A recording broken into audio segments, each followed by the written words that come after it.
Good day. Great to be back with you on Mansfield today, our legal show. Yesterday I was actually sitting with Jeremy and he brought up a very important point. He said, what's happening to this issue about expropriation without compensation? And I thought to myself, perfect timing. Last week a lot happened. The committee sitting down on this issue had its first phase, and they continue today and tomorrow, this being the last week of March of 2022. So let me just take us a step back quickly. This is not a political discussion, please. This is putting a few harsh facts on the table. So for the last number of years, there's been an attempt to change Section 25 of the Constitution. And Section 25 relates primarily to the property rights for individuals. The movement is to put in place a process where the government can expropriate or take away property without compensation, EWC.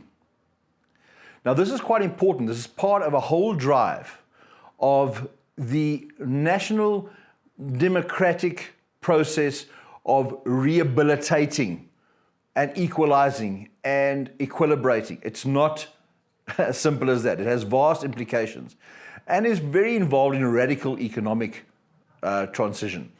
And the idea is that you have a society whereby a government can come in, take away property and distribute accordingly, but very importantly, take it away without compensating. Now, the old act, we had the bill of 1975 is quite outdated, okay? And there is time for a change. But it's the context of what we've been going through. So let's put it together. Even during COVID, Minister Nkosazana Dlamini-Zuma brought up, this is a very good time in COVID with people battling, etc., that we try and accelerate this process. Undoubtedly, Section 25 of the Constitution is very clear, okay?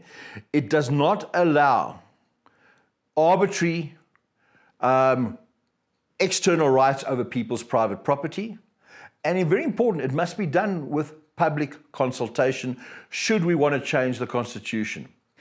I caution, the Constitution has come a long way. It was developed by people during the change from the former order in this country to the new order, and it was not a willy-nilly process.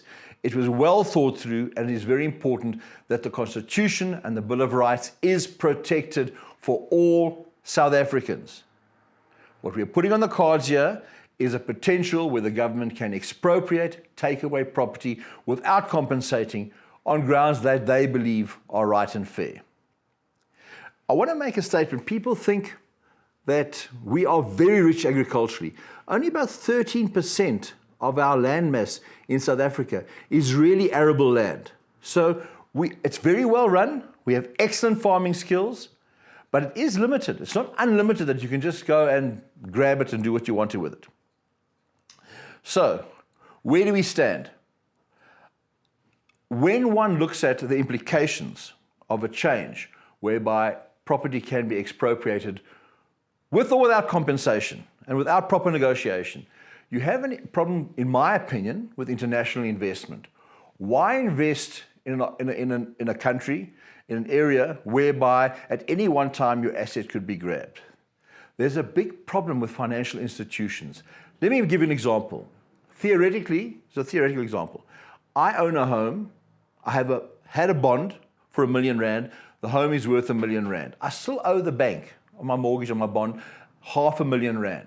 Wow. And all of a sudden, it is taken away for free. It is believed by the power of the day that they can use it for something different. All of a sudden, I still owe the financial institution R500,000. And I have a contract with that bank. I have a contract with my bank that I owe it. It has vast implications, really vast. So, the last attempt by Parliament to push this through, by government, was on the 7th of December of last year, 2021. This is a big week. This week, the committee is sitting again after last week's deliberations, and they are focusing on this. Last week, there was a lot of concern from the banking and the financial sector, especially about bonds and mortgages that I just discussed now. So this week, today and tomorrow, the committee sits. They are then going to put forward a draft proposal to the House. If this proposal goes through, okay, if it's passed, it then will go on to the National Council of Provinces for further deliberation and for processing. Here is the trick, and I'm going to share this with you now.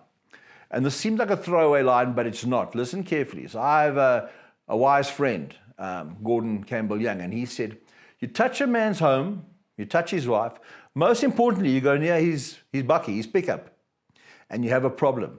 And here's the serious point I'm getting to now. When we say expropriation of property, I don't mean a macadamium farm in Polokwane. I don't mean necessarily a trout farm in Dullstroom. I don't mean a wine farm in Paarl. I mean property. This does not define it fully. It can be your car, your business, your home. So in the back of your mind, when you think, oh no, it's just some farming land somewhere that's not being properly used. No, this proposed bill goes a lot further. So please, the final fear in this process, where has it taken place before? Venezuela destroyed that economy. Zimbabwe, need I say anything more? So if ever you have a chance to have an input, to stand firm, and I'm not saying there is not a place for expropriation, but it must have very good reason. For example, totally unused, unproductive lands, etc. But that's not for me to decide that, and not for me to decide what will go through Parliament. But I'm just raising attention here. I'd like you to focus on, and there are a lot of organizations who are standing firm, not to fight everything, but to see the complex economic implications of pushing these sort of bills through Parliament. PRIFASA, Property Rights for All South Africans, very important player. AfriForum. There are a lot of parties that are really working hard to try and make a sanity check to ensure that something like this doesn't go and we don't change the heart and soul of our Constitution, especially in this case relating to property rights for every single South African, every individual, the right to own and the right to protect property. Guys, let's watch what happens next week or two. We're far from over with this discussion. Thank you very much.